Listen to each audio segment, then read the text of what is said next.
I'm just keeping my options open, she announced while swiping through dating apps at breakfast. Smart, I said. Took the day off work, moved all my stuff to storage, broke the lease. She came home to an empty apartment and a text. Kept MY options open too. Chose the option without you. Hey viewers, before we move on to the video, please make sure to subscribe to the channel and hit the like button if you want to see more stories like this. Thanks. The morning sun sliced through the blinds, painting warm stripes across the kitchen counter. I love this time of day. The quiet hum of the city waking up, the rich smell of the coffee I was grinding, the simple ritual of it all. I was scrambling eggs, the sizzle a comfortable sound in our tidy apartment. Qley was at the small wooden table, already buried in her phone. Typical. I didn't think anything of it. I poured 2 mugs, adding a splash of oat milk to hers, just how she liked it. I carried them over, setting one down in front of her. She didn't look up. Her thumb moved in a steady, rhythmic swipe. Up, pause, down. Up, pause, down. Anything interesting going on in the world? I asked, sliding into the chair opposite her with my own mug. Just keeping my options open, she said, her voice flat, her eyes glued to the screen. The words hung in the air for a second, not quite registering.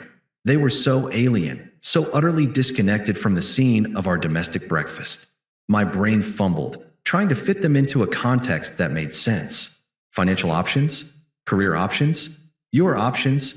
I asked, my voice carefully neutral. She finally looked up, and a faint, condescending smile played on her lips. It wasn't a happy smile. It was the kind of smile you give a child who's asked a naively stupid question. Yeah, you know. She shrugged one shoulder, a lazy, dismissive gesture. On Bumble, it's not a big deal. It's healthy to see what's out there. She turned her phone around. You should try it. The world didn't shatter. It didn't explode. It just froze. The sizzle of the eggs faded into a distant hiss. The morning light seemed too bright, too harsh. On the screen was a grid of men. Smiling men, shirtless men, men holding fish, men on mountains. A digital meat market. And her profile, her beautiful, familiar face, was right there at the top. Active. Now, swiping through men while I made her coffee in the home we shared. My heart didn't break. It iced over. The warmth I'd felt moments before solidified into a cold, hard lump in my chest. This wasn't a secret I'd uncovered. This was a policy she was announcing. I wasn't her partner. I was her placeholder, her default setting, and she was casually, openly, browsing for an upgrade right in front of me. The humiliation was so complete, so profound, it was almost peaceful. I looked from the phone to her face, from the parade of strangers back to the woman I'd loved for 3 years. I saw the challenge in her eyes. She was waiting for my reaction, waiting for me to get angry, to plead, to question her. She was ready for a drama she knew she could win. So, I gave her nothing. I held her gaze for a long, silent moment, my expression as unreadable as stone. I let her see the absence of the hurt she was expecting. I let her see the calculation beginning behind my eyes. Then, I nodded slowly. Smart, I said, my voice a calm, low monotone. Her smug smile widened, misinterpreting my calm for acceptance, for defeat. Right? She said, turning the phone back towards herself. It's just being pragmatic. Exactly, I agreed, standing up. My eggs were cold. I didn't care. Pragmatic. I walked to the sink and poured the uneaten food down the disposal. The grinding sound a satisfying echo of the turmoil she would never see. I picked up my keys from the bowl by the door. I'm going to be late, I said, without looking back at her. I walked out the door, closing it softly behind me. I didn't slam it. There was no punctuation of anger. Just the quiet, definitive click of a door closing on one life, and the silent, cold-blooded beginning of another. The how and why were irrelevant now. There was only the what next. And I already knew. The door clicked shut behind me, sealing away the sound of the disposal, the smell of cold eggs, and the woman who had just become a stranger. The hallway was quiet. My footsteps on the linoleum were the only sound, unnaturally loud in the ringing silence of my own head. I didn't go to my car. I walked right past it, down the street to a small park that was usually empty at this hour. I needed air that wasn't shared with her. I sat on a cold bench, the iron seeping through my trousers, and watched a squirrel chase another around an oak tree. My mind wasn't racing. It was, for the first time that morning, perfectly, terrifyingly clear. It was like a switch had been flipped. The part of me that loved her, that felt hurt, that wanted to scream and break things, that part was locked in a soundproof box and thrown into a deep, dark lake. What remained was a cold, pragmatic engine. An operator. The first call was to my boss, David. David, Leo, I said, my voice even in professional. I have a family emergency. I need to take the day, possibly the rest of the week. There was a pause on the other end. I was never the guy who called in sick. Everything okay, Leo? You sound sharp. It's under control. I lied smoothly. I just need to handle some things. I'll be available by email for anything critical. All right, take the time you need. I hung up. Family emergency. The words tasted like ash. She had been my family. Now, she was the emergency. The next call was to a storage facility I'd passed 100 times. Yeah, I need the largest unit you have available, and I need access to it today. I gave them my credit card information without flinching. The monthly fee was an investment in my freedom. Then, the movers. I Googled same-day movers and called the first one with decent reviews. I explained the situation with a chilling lack of emotion. It's a one-bedroom apartment. I need everything that belongs to me moved to a storage unit today. A 2-hour window. I'll pay the premium. The man on the phone, sounding skeptical, asked, "And your partner?" "They're aware. She will be," I said, the words dripping with a finality that must have convinced him. He gave me a 2 o'clock slot. Finally, the hardest call. The landlord, Mr. Henderson. "Mr. Henderson, it's Leo from 4B. I need to break my lease, effective immediately." He sighed, a weary sound. "Son, you know that's a 2-month penalty fee, and I need 30 days' notice. I am aware of the penalty. I will pay it. Consider today my notice. I am moving out today. My girlfriend, Qley, is the co-signer. You will need to speak with her regarding her continued tenure." "Today? What in the world is going on over there?" "The relationship has been terminated," I said, using the cold, corporate phrase because it was the only one that fit. "I am removing my belongings and my liability. The rest is between you and the other tenant." I heard him fumbling with papers. "Well, I'll need that in writing. And the penalty fee. You'll have an email within the hour and the wire transfer by end of day."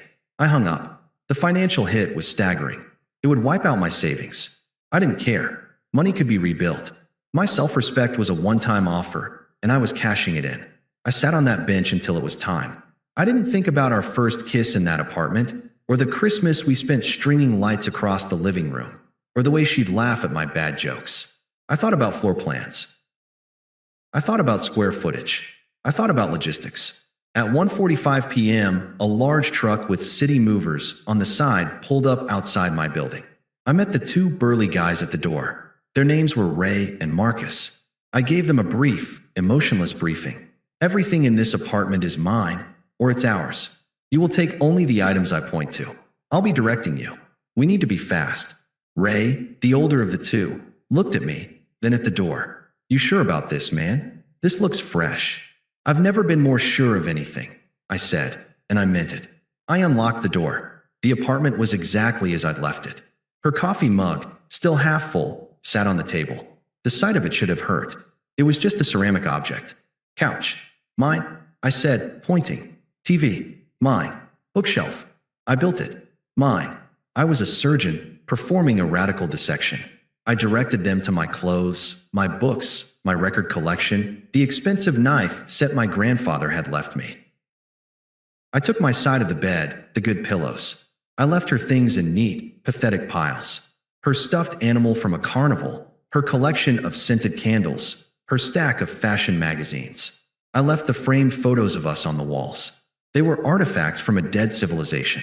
The movers worked quickly, their faces grim. They understood the score. This was a domestic extraction, not a move. They didn't speak unless necessary. In under 90 minutes, the apartment was hollowed out. It was no longer a home. It was a shell containing her things and the ghost of our life together. The space where my couch had been was a pale rectangle on the carpet. The dust bunnies under the bed were now exposed to the light. I did one final walkthrough. The bedroom, the bathroom, the living room. I stopped in the kitchen doorway. My eyes fell on the little chip in the granite countertop, the one from when we dropped a bottle of wine the first night we moved in. We'd laughed about it, called it our battle scar. I looked at it now, and I felt nothing. It was just a flaw in a stone I would never see again. I turned to Ray and Marcus. That's it. Let's go. We drove in silence to the storage facility. I signed the paperwork. They unloaded my entire life into a 10 by 15 concrete cell, and I slammed the rolling door down, turning the lock with a satisfying, metallic clunk. I was homeless, and I had never felt more free. I got into my car, which was now packed with a suitcase of essentials. I pulled out my phone. The screen was blank. No missed calls. No frantic texts. She was still at work, oblivious, probably swiping through her options on her lunch break, confident that her pragmatic little world was waiting for her when she got home. A grim smile touched my lips for the first time that day. I opened a new text message. I typed her number from memory, my thumbs moving with deliberate finality. Kept MY options open too. Chose the option without you. I hit send. I watched the message change from delivered to read. I didn't wait for the typing bubbles to appear. I went into my settings, found her number, and pressed block this caller. Then I deleted the entire message thread. I started the car and pulled out into the traffic, heading for a hotel for the night. The sun was beginning to set, painting the sky in shades of orange and purple. I rolled down the window, letting the cool evening air wash over me. It was over, and it was the most pragmatic decision I had ever made. The hotel room was generic, a beige box with a king-sized bed and a view of the highway. It was perfect. It was anonymous. It held no history, no memories, no ghosts. I ordered a steak from room service, ate it at the small desk, and slept for 10 hours straight. The sleep of the dead, or more accurately, the sleep of the freed. The first tremor came at 8:17 the next morning. My phone buzzed on the nightstand. An unknown number. I knew who it was before I even read it. Unknown. Leo, what the fuck? Where's all our stuff? Are you insane? I pictured her, standing in the hollowed-out apartment, her voice echoing off the bare walls. The shock. The disbelief. I felt a flicker of something. Not satisfaction, not yet, but a cold confirmation. The first domino had fallen. I deleted the message and blocked the number. I spent the day at a coffee shop with my laptop, finalizing the wire transfer for the lease penalty and emailing the formal notice to Mr. Henderson. I was tidying up the legal and financial loose ends of my old life with the focus of a project manager closing out a failed contract.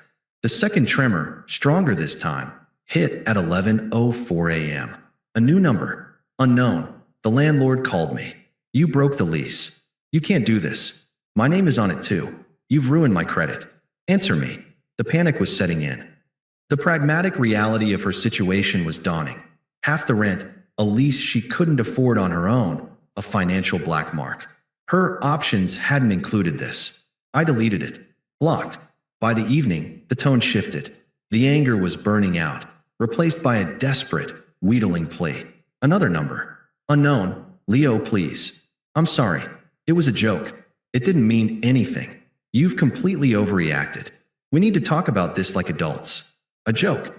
The word was so pathetic it was almost funny. She had shown me the knife, pressed it against my throat, and now she was claiming she was just kidding about the sharpness. I didn't respond. My silence was my answer. It was the only answer she was going to get. The karma wasn't just in her texts. It began to trickle in through the fractured pipeline of mutual friends. Mike, the one who'd sent me the original screenshot, texted me a few days later. Mike, dude, Qley is telling everyone you had a psychotic break. That you emptied the apartment and ghosted her out of nowhere. She's playing the ultimate victim. I typed back a simple reply. Me. She was on Bumble, swiping through guys, at our breakfast table. Told me she was keeping her options open. I simply agreed with her strategy. I attached the screenshot he'd sent me. The original sin. The response was almost immediate. Mike, oh shit. Yeah, that changes the narrative. Jenna's been feeding us a line about how you were emotionally abusive and she was just looking for friends. This is different. A week later, another message from a new number. The desperation had curdled into full-blown crisis. Unknown. He was a model Leo. His profile said he was a model. He just wanted to use my apartment for a photo shoot, and then he ghosted me. The other one asked me for money. This is all your fault. If you hadn't left, I wouldn't be in this mess. I read it twice. The lack of self-awareness was breathtaking. Her options were revealing themselves to be exactly what any sane person would expect: a parade of flakes, users, and liars. And in her mind, it was my fault for not staying and being her stable, pathetic safety net while she pursued them. The irony was so thick you could taste it. I deleted the message. The block button was getting a workout. The final, most satisfying piece of karma came via a voicemail from Mr. Henderson, which I listened to on speakerphone while driving to view a new apartment. "Leo, it's Mr. Henderson. Listen, I've spoken with Miss Qley. She is distraught. She cannot afford the apartment on her own and has given her 30-day notice. The penalty fee you paid covers the vacancy period, so we are square. I must say, son, it's a shame. You were a good tenant. She, on the other hand, has been rather difficult. She accused me of conspiring with you. Unpleasant business. Anyway, best of luck to you." I smiled. A real, genuine smile. It was over. The lease was broken. The last legal tether was severed. She was being evicted from the life she'd taken for granted, and her true colors, the unpleasantness, the blame shifting, were being revealed to everyone, even the landlord. She was alone. Her options had evaporated. Her home was gone. Her reputation among anyone who mattered was in tatters. She was adrift, and I was the one who had calmly, methodically, sawed through the rope she thought was tying her down, but was actually the only thing keeping her from drowning. I pulled up to the new apartment building. It was taller, newer, with a sleek lobby and a view of the river. It was an upgrade, in every single way. I didn't reply to Mr. Henderson. I just deleted the voicemail. There was nothing left to say. The unraveling was complete. 6 months is a long time when you're building a new life from the ground up. It's enough time to find a new apartment, one with a view of the river that didn't hold a single memory of her. It's enough time to get that promotion to senior project manager, the one she'd mocked as the pinnacle of mediocrity. The silence she'd left behind had become my greatest productivity tool. Most importantly, it was enough time to meet Sophia. We'd met at a tech conference. She was a UX designer, sharp, witty, and possessed a quiet confidence that didn't require the validation of a dating app grid. She was an upgrade, not in the superficial way Qley would understand, but in every way that mattered. She was a partner, not an option. We were at a rooftop bar, a place known for its expensive cocktails and panoramic city views. I was wearing a new suit, bought for the promotion celebration dinner we'd just had. Sophia was in a simple black dress, laughing at something I'd said, her hand resting lightly on my arm. The world felt solid, real, and entirely mine. And then I saw her. Qley was standing near the entrance with a friend I vaguely recognized. She looked small. Her clothes were trying too hard, a little too trendy, a little too tight. The confident glow she'd always carried was gone, replaced by a weary tension. Her eyes scanned the room and locked onto me. The shock on her face was immediate and total. I watched the calculation happen in real time. She said something to her friend, who glanced over with wide eyes, and then Qley started walking towards our table. Her walk was different too, less of a strut, more of a hesitant shuffle. "Leo." "Wow." I looked up, my expression neutral. "Qley." She gestured vaguely at the bar. "The view. Fancy place." "It is," I agreed. Her eyes darted to Sophia, then back to me, a flash of pure, undiluted jealousy quickly masked. "You look good." "Thank you." An awkward silence descended. Sophia, perceptive as always, gave my arm a gentle squeeze. "I'll go grab us another drink," she said, her voice warm and untroubled. She stood, offering Qley a polite, distant smile before gliding towards the bar. Her calm exit was a masterpiece of quiet power. The moment she was out of earshot, Qley's posture crumpled. "Leo, please. Can we talk? For just a minute? In private." Her voice was a strained whisper. "There's no need for privacy," I said. "What's on your mind?" She glanced nervously towards the bar, where Sophia was calmly ordering. "She seems nice." "She is. She's exceptional." The word was a deliberate dart, and it hit its mark. Qley flinched. "So this is it. You just replace me, and that's that." The bitterness seeped through, ugly and raw. I took a slow sip of my whiskey, letting the question hang in the air between us. I looked at her, truly looked at her, and saw a ghost. A remnant of a life I'd willingly walked away from. "I didn't replace you, Qley," I said, my voice calm and even, devoid of all emotion. I made a different choice. You told me you were keeping your options open. I realized the best option available to me was a life where my partner doesn't need to browse for backups at breakfast. So I took it. I gestured around us, at the gleaming bar, the skyline, the tangible evidence of my new reality. And you were right. It is healthy to see what's out there. I let my gaze drift meaningfully towards Sophia at the bar, then back to her. It just took me a day to find it, and it took everything from you to see it. Her face paled. This was the core of the tragedy she couldn't escape. Her punishment wasn't my anger, it was my success. It was the undeniable, visible proof that the moment I exercised my option to leave, my value skyrocketed, while hers plummeted. You destroyed our lives over one stupid thing, she hissed, her voice cracking, the desperation turning to venom. You ended our relationship with one true statement. I corrected her, my tone as factual as a news report. I just finalized the paperwork. I saw Sophia beginning to make her way back, two fresh glasses in her hands. Our time was up. Now, if you'll excuse me, I said, my eyes already leaving Qley's, moving past her as if she were a piece of furniture. My option is waiting. I didn't wait for a reply. I didn't look back. I stood and walked towards Sophia, meeting her halfway. She handed me my drink, her eyes soft with understanding. Everything okay? She asked quietly. Better than okay, I said, and I meant it with every fiber of my being. I took her hand, lacing my fingers through hers. It felt like coming home. As we walked away, I didn't need to see Qley's face to know what was there. The stunned silence, the crushing weight of her own irrelevance. She had come to confront the man she thought she'd broken, only to find he had been reforged into something stronger, something she could no longer even touch. She had wanted options. And in the end, she became the one option I had permanently and peacefully discarded. Thanks for watching. Make sure to subscribe to the channel and hit the like button.